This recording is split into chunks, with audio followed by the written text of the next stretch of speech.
Pai, em nome de Jesus, nós estamos aqui, Senhor, reunidos para te dar graças pelo que o Senhor é. Nós te pedimos, Senhor, com a tua palavra aberta, que tu instrua o nosso coração, para que nós possamos, Senhor, ver a beleza que é ser o teu povo, o privilégio que é te servir, a grandeza que é fazer parte de uma família de fé. Pai, em nome de Jesus, nos ajuda a compreender a tua palavra, traz revelação da tua palavra através do teu Espírito Santo.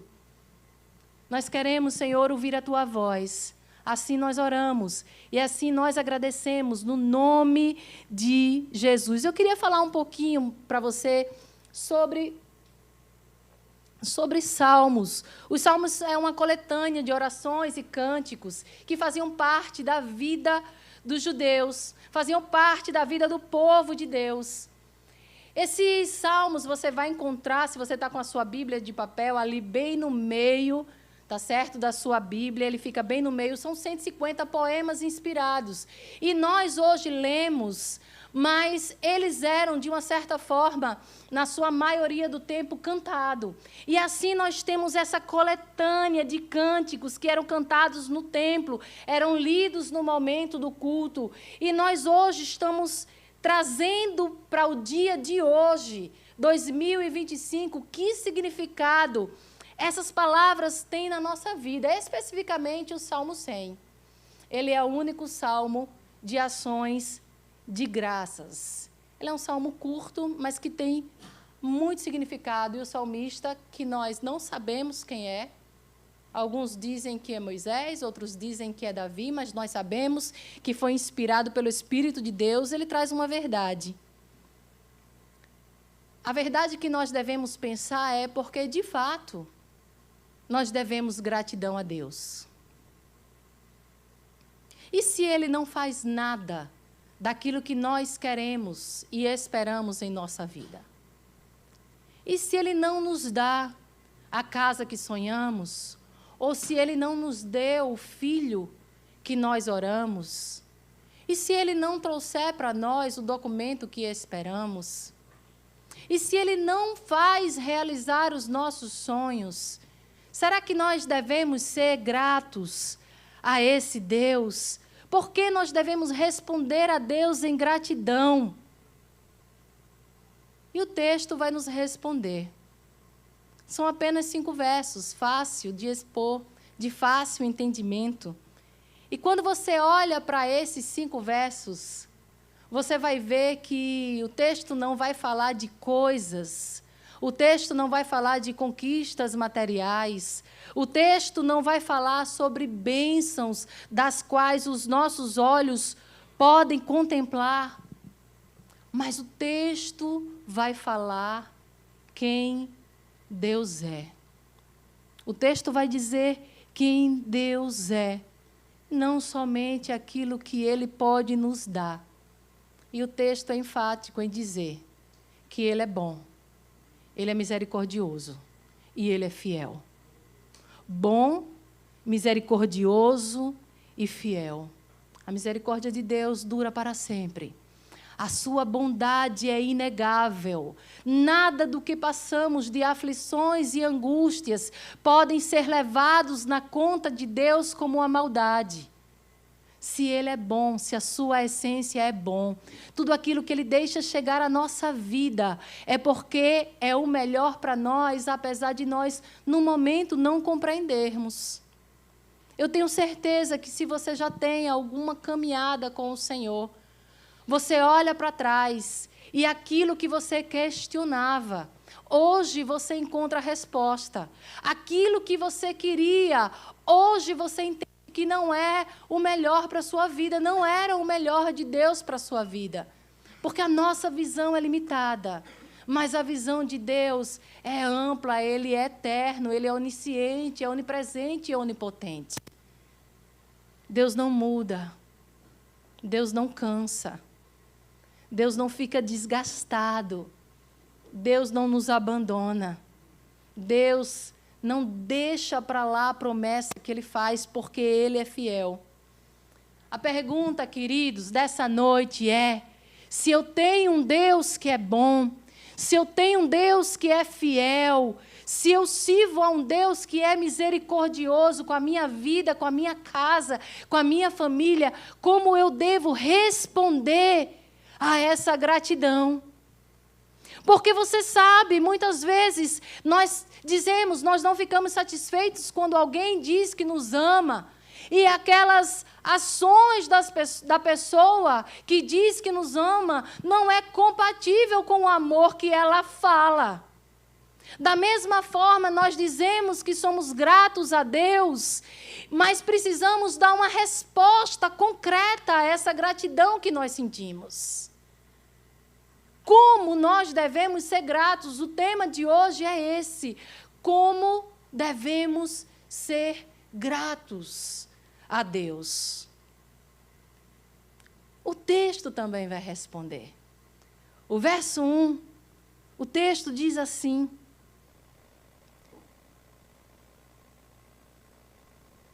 cadê o texto? Aclamem o Senhor, todos os habitantes da terra. Sumiu daqui. Aclame ao Senhor, todos os habitantes da terra. Aclamar, queridos, é mais do que louvar alto.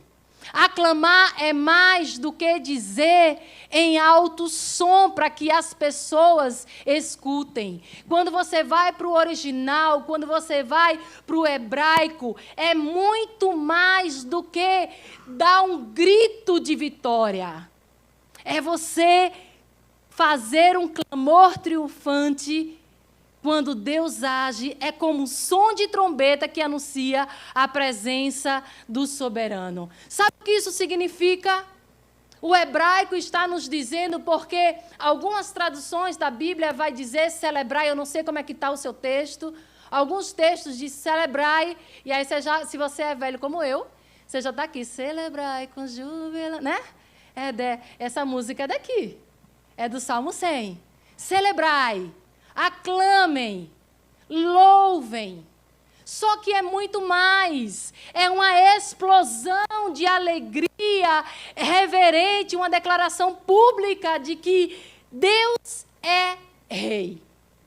A pergunta que eu faço é quando você entra naquela porta ali e você se reúne aqui com o povo de Deus e quando começam os louvores ao Senhor, você tenha essa explosão de alegria reverente, entendendo que você está diante de um Deus que é muito mais do que qualquer rei da terra?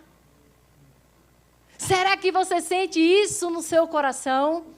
Essa explosão de alegria?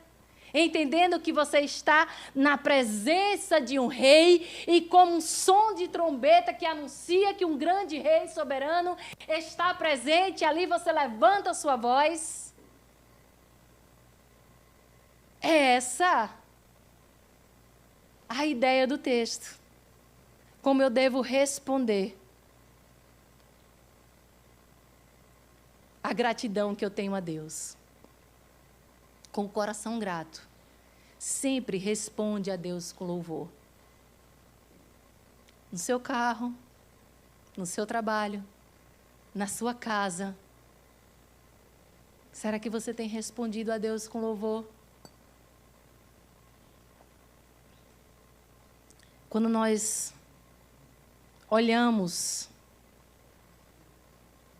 essa explosão de alegria reverente, nós dizemos, eu acho que tem vezes que eu não faço isso. Horas é porque eu estou com a minha alma deprimida. Horas é porque aconteceu algo muito ruim no dia. Horas é porque eu não tenho uma resposta ainda que eu espero. Muitas vezes nós não sentimos vontade de abrir a nossa boca e louvar. Talvez porque uma dificuldade atingiu a sua família. Aí nós podemos ler Hebreus 13, 15. O texto vai dizer que por meio de Jesus, portanto, ofereçamos continuamente a Deus um sacrifício de louvor, que é fruto de lábios que confessam o seu nome. Sacrifício de louvor. Você sabia que muitas vezes louvar a Deus é sacrifício? É sacrifício porque as coisas não estão como você esperava. Mas o que Deus espera de nós não é que nós louvemos a Ele quando tudo está bem. Nós devemos louvar a Deus porque Ele é bom, porque Ele é misericordioso e porque Ele é fiel. Amém? E o texto continua. Como nós devemos dar uma resposta de gratidão a esse Deus que nós colocamos como Deus soberano sobre as nossas vidas, aquele que é responsável por tudo que nos acontece no presente e no futuro, como eu devo responder com gratidão a Deus. O verso 2 vai dizer: servi ao Senhor com alegria. Essa é a minha versão.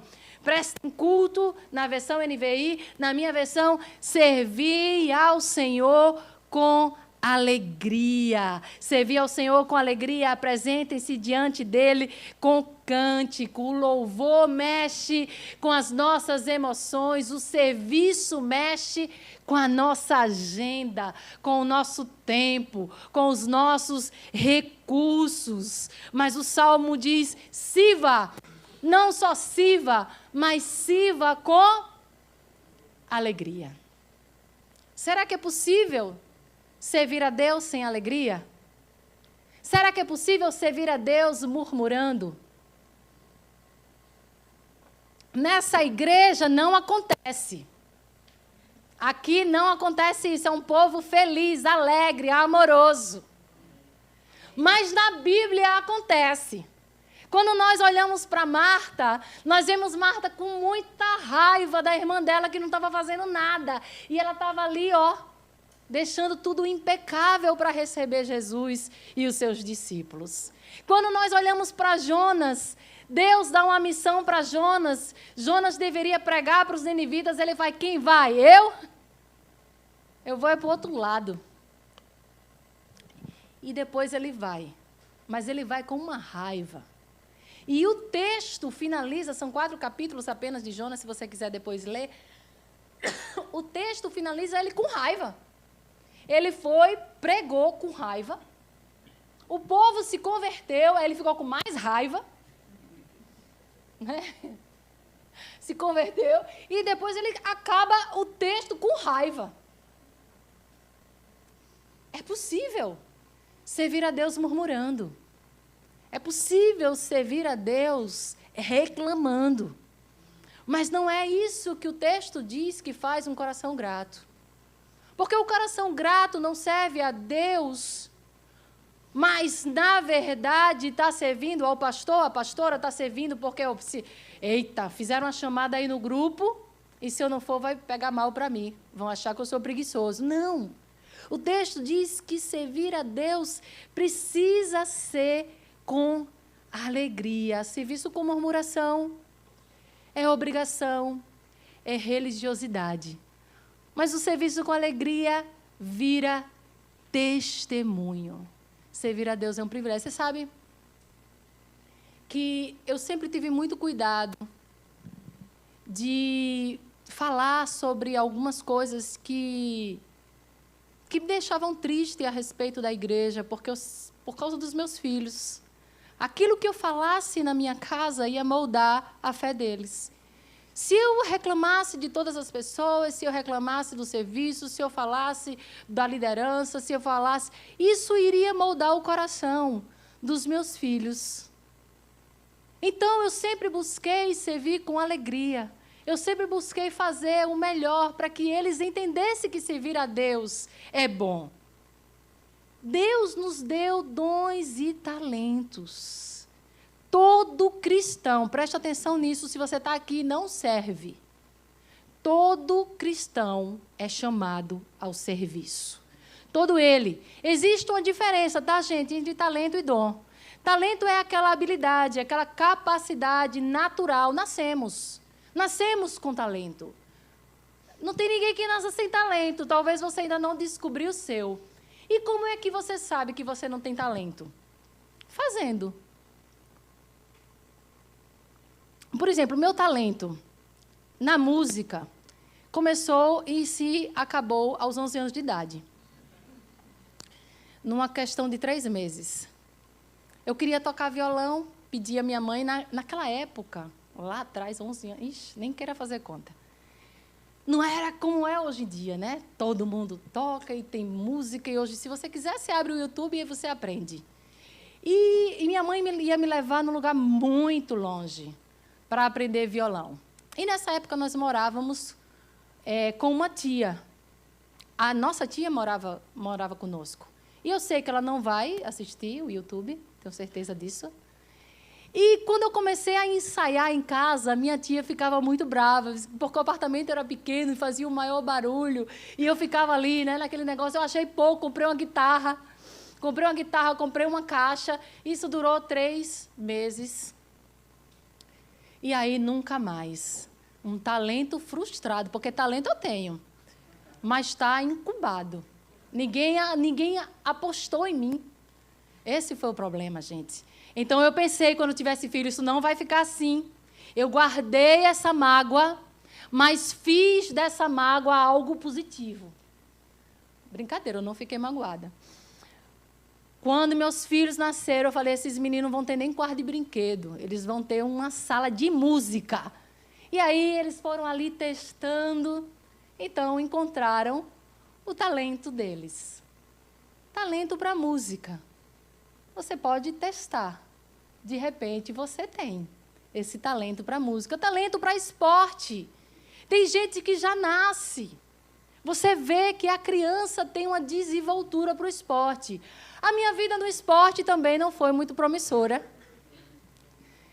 Na 5ª série, eu estudei no Colégio Marista. E na 5ª série, estava tendo as Olimpíadas do Marista, que, por sinal, são muito famosas. E eu vi um burburinho na sala.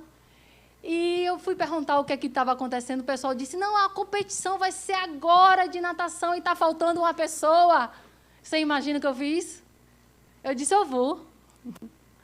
Aí, não, você vai mesmo? Eu digo, vou. E eu achei pouco, eu liguei para os meus pais. Falei assim, pode vir que eu vou competir. Meus pais saíram do trabalho no meio da tarde. E era uma prova, a piscina do Marista, era uma prova de 50 metros, 25 e 25, né? Indo e voltando. Eu não sabia nem como subir no pódio, eu sabia que tinha 3 apitos, fazia 1, fazia 2, depois...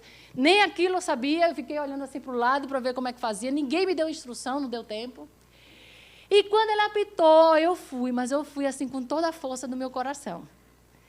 Eu fui sem respirar. Quando chegou na metade da piscina, que eu levantei assim para tomar um fôlego, que eu olhei, o pessoal já tinha tocado e já estava voltando. Aí eu relaxei, né? Eu digo, não, agora é só chegar do outro lado. Eu nem sabia que, por uma questão assim, moral, eu deveria ter ido e depois deveria ter voltado, né? Por uma questão. Quando eu cheguei na borda, a pessoa que estava para me receber, né, o professor, falou assim, vamos, volta. Eu digo, como? Digo, volto nada? Oxi, a pessoa já está lá, eu vou voltar para quê? Aí eu peguei e saí da piscina. História real, tá, gente? Eu saí da piscina, minha mãe estava na arquibancada, provavelmente muito orgulhosa de mim. Esse assunto nunca foi comentado na minha casa. Eu cheguei na beira da arquibancada e falei, mãe, joga a toalha. Eu recebi uma vaia, mas uma vaia tão grande, mas não parou por aí a minha carreira. Isso no terceiro científico... Também, mais uma vez, faltou uma pessoa, dessa vez agora era para judô. E aí, eu falei assim, eu posso ir. E aí, para entrar no dia, né, para entrar na categoria, eu tinha que dar umas voltas para perder um peso, para entrar na categoria que era leve, eu era super magra. E aí, eu dei as voltas que precisava dar, porque correr eu não tinha problema, eu corria bem. Depois que eu terminei de correr, que me pesaram, eu fui no bebedouro e tomei bastante água. Eu tomei água. Pronto, chegou a hora de competir, ginásio cheio. Marista é uma escola, pelo menos em Maceió, é uma escola grande, e era uma festa, a Olimpíada era uma festa. E chegou a minha adversária, a primeira, né? Porque se eu fosse passando, depois ia ter mais, né? E ela já veio assim, né? Pegou aqui no meu kimono, me deu 4 sacolejadas assim. Eu fiquei com a vontade de vomitar. A água chega, fez blum na minha barriga. Eu olhei para ela e falei, oxi, e vai me bater? Aí ela deu umas 4 chaculetadas, eu olhei para o meu treinador e falei assim, dá para mim não, viu? Eu vou apanhar à toa. Saí, levei outra vaia e depois, nunca mais, a minha vida esportista, eu tentei mais uma vez. Na época que eu fiz odonto, eu entrei na faculdade com 16 anos, e eu achei por bem criar um campeonato, fui eu que criei esse campeonato, até hoje ele existe lá em Maceió, chamado Odontobol. E aí nós fomos fazer todas as competições de bola, né? O campeonato era exclusivo para bola. E eu pensei, porque se era uma coisa que eu era boa, não parece, tá? Não riam. Mas eu era boa em levantar peso. Naquela época eu tinha 16 anos, eu fazia academia com força mesmo. E eu falei, não, eu vou colocar outras provas que não sejam, porque pelo menos a gente garante que eu vou ganhar alguma coisa, né? De levantar peso. Mais uma vez, né, na parte da bola, foi uma coisa terrível. Eu saí correndo com a bola de basquete, o cara dizia, tem que bater, tem que bater. Eu virada, correndo com a bola, agarrada na bola, mas no peso eu ganhei. Queridos, talento, você nasce. Pode ser desenvolvido. Talento também serve para servir a Deus. Tem pessoas que são boas em exatas, tem pessoas que são boas na música. Já os dons são dados pelo Espírito Santo de Deus, quando você se converte. Os dons são habilidades, mas não são habilidades naturais. São habilidades sobrenaturais que você recebe. E a palavra de Deus vai nos dizer que todos nós temos um dom. Se você tem o Espírito Santo de Deus, você tem um dom. E esse dom é para edificar a igreja de Cristo. É para servir ao Senhor, é para fazer avançar a obra de Deus. Só que o dom e o talento, os dois, ele vem de uma maneira bruta. Precisa você usar, precisa você perseverar, precisa você servir, precisa você fazer uso. Não é algo que Deus entregou para você ficar sentado. Eu vou aproveitar porque eu olhei para um irmão e me lembrei. Aí eu vou ter que falar. Olhei para 2, olhei para 3. É a primeira vez que eu estou dizendo isso aqui para a igreja. Nós agora temos acesso ao prédio. Antes nós só tínhamos acesso ao prédio sexta-feira pela noite, né? E domingo à noite. Era o que nossa locação nos dava acesso. Agora nós temos sábado, o dia inteiro. Então, temos a sexta, que é da juventude, temos o sábado o dia inteiro e temos o domingo. Para que esse sábado? Para usar para a glória de Deus. Então, os irmãos que sabem jiu-jitsu, olha aí a oportunidade de você servir a Deus com o seu talento. Alcançar a comunidade. Os irmãos que tocam instrumento, olha aí uma oportunidade de você inaugurar aí uma escola de música e servir a comunidade. Os irmãos que sabem inglês, olha aí uma oportunidade de ensinar pelo menos os primeiros passos ali para o inglês. Se você é um empreendedor, olha aí uma oportunidade de você servir a sua comunidade com os dons e com os talentos que o Senhor entregou para você. Descubra o que Deus plantou em você e faça com alegria. Um coração grato serve ao Senhor com alegria. Essa é a resposta que nós podemos dar ao nosso Deus. Verso 3.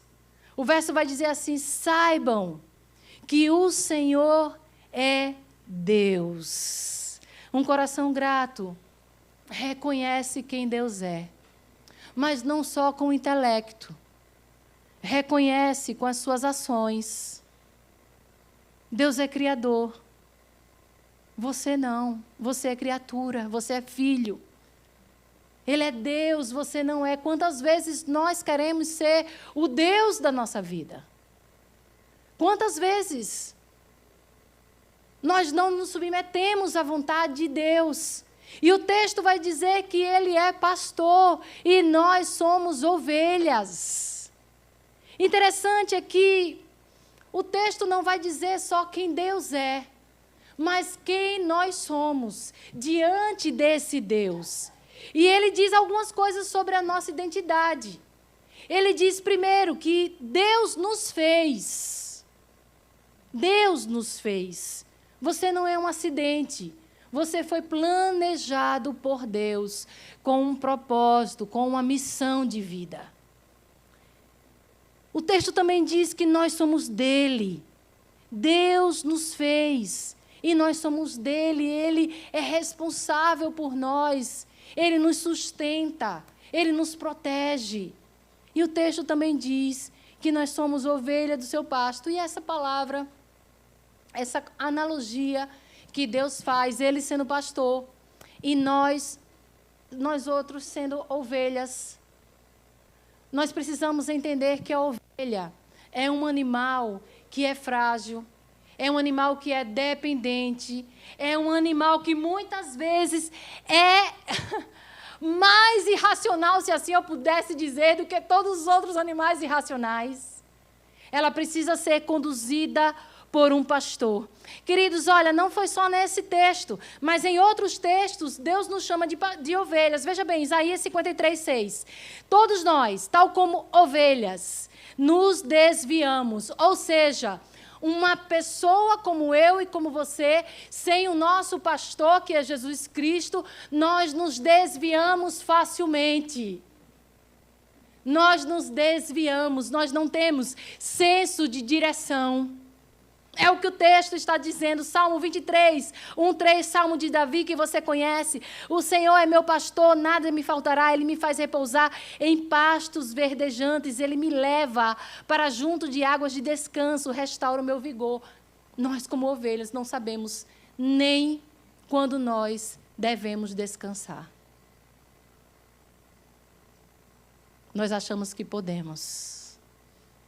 E aí nós vamos seguindo e nos afastando daquele que é o nosso cuidador.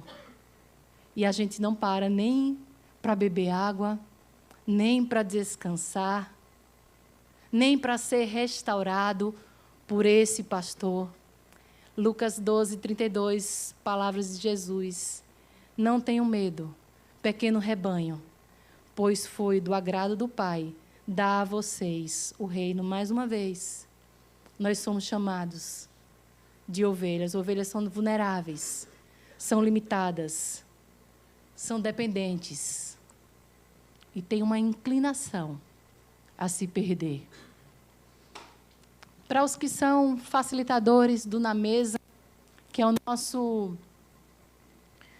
grupo caseiro, a nossa igreja nas casas, às vezes nós perdemos a paciência com aquelas pessoas que precisa estar ali cuidando o tempo inteiro. E muitas vezes eu escuto dos facilitadores assim, eu não vou ligar mais não. A pessoa é adulta, a pessoa sabe o que faz. Mas será que sabe o que faz? Será que sendo ovelha, nós sabemos o que fazemos? Ou nós precisamos uns dos outros para o cuidado mútuo? Porque a vida, ela nos sufoca. A vida, ela nos pressiona para longe das coisas de Deus. A vida tem um senso de urgência que depende de nós, que se nós não fizermos, as coisas não vão acontecer. E é por isso que é necessário você estar numa igreja, em casa. É por isso que é necessário você estar no meio do povo de Deus. Para que você seja cuidado. Para que alguém diga para você, olha, eu acho que está bom. Eu acho que agora você precisa descansar. Olha, você tem a capacidade de enxergar aquilo que a própria pessoa não está enxergando. Como, da mesma forma, a recíproca é verdadeira. Nós precisamos uns dos outros para um cuidado mútuo. E quarto, e aí já encerrando, um coração grato faz parte de uma comunidade. Verso 4. Entrem por suas portas com ações de graças e por seus átrios com louvor. Rendam graças a Ele e bendigam o seu nome. Entrem por suas portas. Queridos, no Antigo Testamento, entrar pelas portas, entrar pelos átrios, era entrar no templo. O templo era o centro da vida de adoração desse povo, do povo de Israel. Muitas vezes o templo foi derrubado e reconstruído. Primeira vez, Salomão ele levanta o templo. Esse templo é derrubado por Nabucodonosor quando a Babilônia invade. Depois, mais uma vez, esse templo é reconstruído por Herodes. Mais uma vez, ele é derrubado pelo general Tito. Só que quando vamos para o Novo Testamento, nós vemos as palavras de Deus nos dizendo que hoje nós somos o templo. Nós somos a habitação do Espírito Santo de Deus. Só que eu quero enfatizar para você que isso acontece quando de fato nós estamos juntos. Olha o que diz 1 Coríntios 3,16. Nós somos o templo, vocês não sabem que vocês juntos são o templo de Deus e que o Espírito de Deus habita em vocês? Tem gente que diz que não é necessário fazer parte de uma comunidade, ir para a igreja. Principalmente, você sabe que existia já uma previsão de que quando passasse a pandemia e as pessoas se acostumassem ali aquele ano inteiro assistindo culto online, que apenas 20% da igreja voltaria de maneira presencial. Mas eu quero dizer para você, queridos, que a igreja online, ela é uma realidade nos dias de hoje, mas a igreja online, ela não abraça. A igreja online, ela não cuida. A igreja online não visita o seu filho no hospital.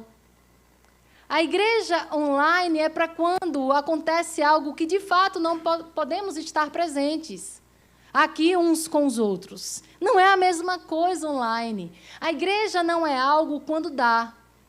A igreja não é algo que você coloque na sua lista de prioridades lá para o final. Quando tudo não der certo, quando você precisa do apoio das pessoas, aí você corre para a igreja.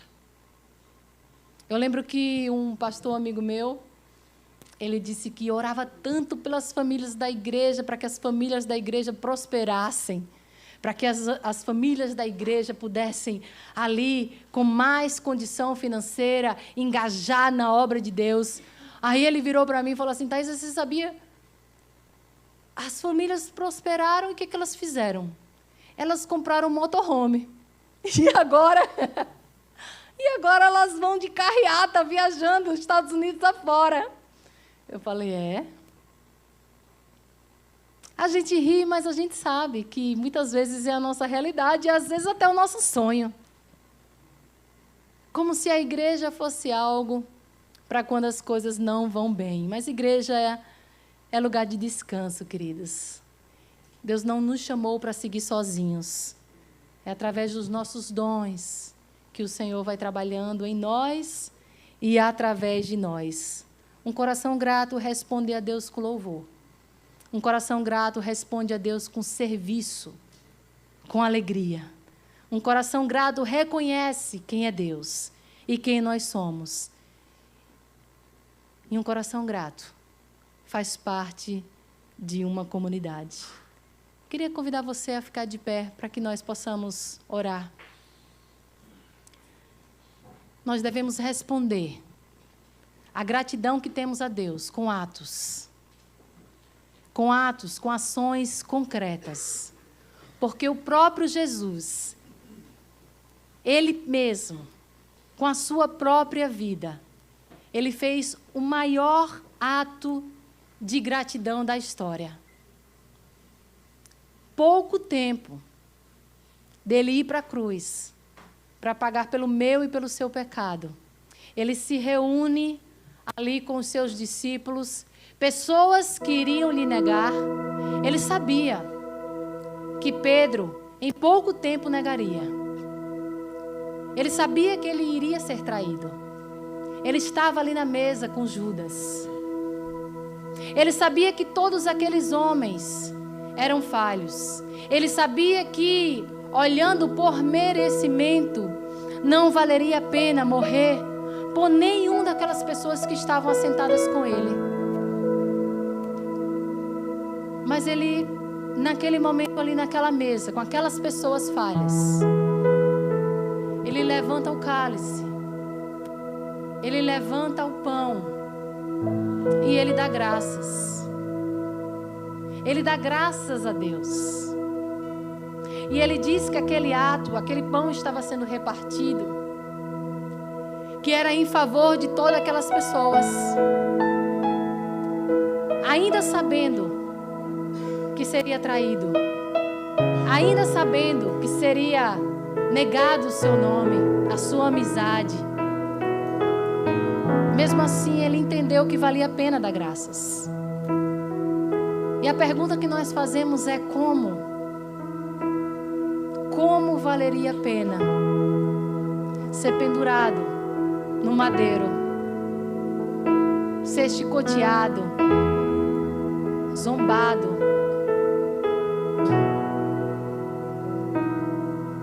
colocado nele uma coroa de cravos? Como isso vale a pena? E a resposta é valer a pena pelo resultado. Porque foi através desse ato que ele salvou a mim e ele salvou a você. Que resposta nós temos dado a Deus por esse coração grato que nós estamos celebrando hoje? Thanksgiving. Daqui a pouco nós vamos jantar juntos.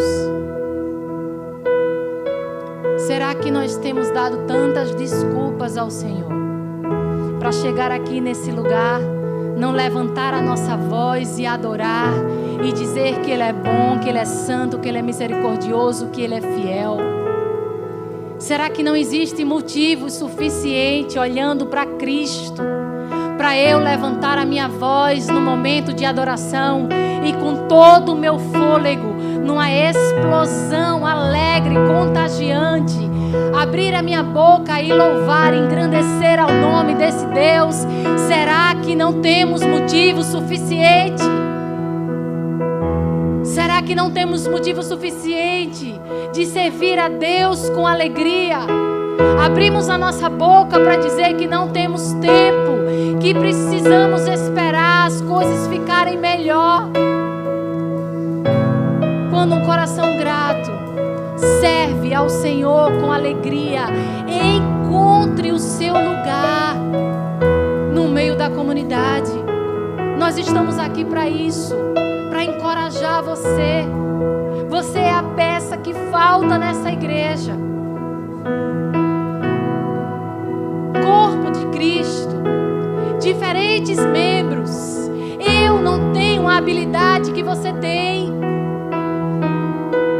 Você viu a minha história, eu preferi falar, eu acho que eu me dei melhor. Servir a Deus com alegria, reconhecer quem Deus é, mas sobretudo, reconhecer quem nós somos. Queremos trabalhar mais do que Deus. Deus trabalha e cria o mundo em 6 dias e no 7º Ele descansa. Mas a gente faz o quê? Não, na América não dá para ser assim. Não, na América a gente tem que trabalhar os 7 dias. Você não é Deus, não. Você é ovelha. Você precisa ser conduzido ao descanso. Você precisa ser conduzido a pastos verdejantes. É um coração grato. É um coração que se alegra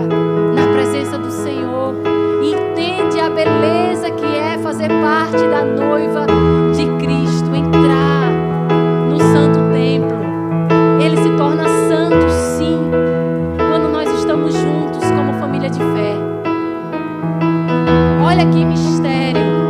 Olha que coisa maravilhosa. Eu falha, pecadora, você falho, pecador. Mas quando nós estamos juntos como família, somos lavados pelo sangue de Cristo. E Deus, quando olha para nós, Deus vê em nós a beleza, o reflexo de Cristo. Paulo, quando vai falar para a igreja de Corintos, uma igreja complicadíssima, cheia de problemas, ele começa dizendo aos santos, chamados à santidade. Santo, você é um discípulo santo de Jesus.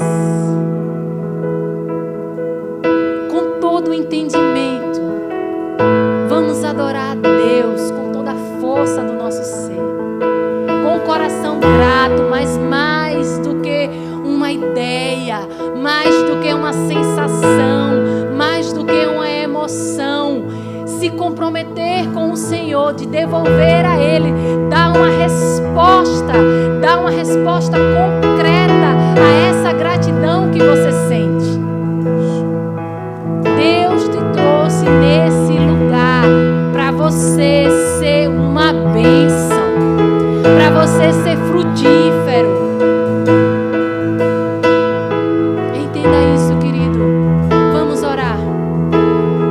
Pai, no nome poderoso de Jesus, Pai, nós te pedimos que essa palavra entre no coração, irmãos, e encontre um lugar, Senhor.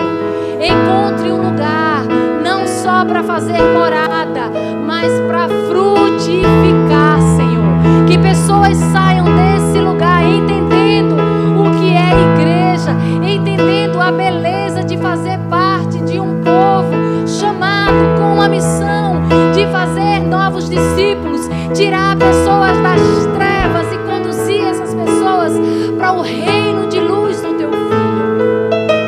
Em nome de Jesus, não nos deixa esquecer quem nós somos, Senhor. Não nos deixa esquecer quem Tu és. Tu és bom, Tu és poderoso, Tu és soberano, Tu és glorioso, Tu és o dono de tudo, Tu és o dono do nosso ser, da nossa vida, Tu és o dono da nossa família, Senhor.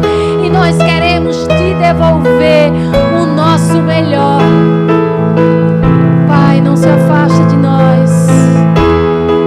Espírito Santo de Deus, não existem palavras que possam convencer o coração do homem. Só o Teu Espírito é quem faz. Em nome de Jesus, faz que nós sejamos uma igreja amorosa, uma igreja alegre, uma igreja que louva, uma igreja que serve, uma igreja que está comprometida com a Tua obra, Senhor. Mas não só nesse lugar, a partir da nossa casa. Nós não queremos, Senhor, ser hipócritas. Nós queremos ser uma bênção na nossa casa. Na nossa casa, nós queremos que a nossa família ouça, Senhor, a gente cantando louvor, engrandecendo o Teu nome, Senhor. A nossa casa, veja que nós temos alegria de servir.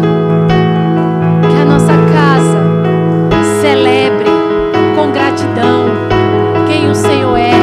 Seja comprometida a passar a fé de geração em geração. Que a nossa casa entenda que nós pertencemos a um Deus provedor e que nós devemos não nos preocupar com absolutamente nada, porque o nosso futuro está em Tuas mãos.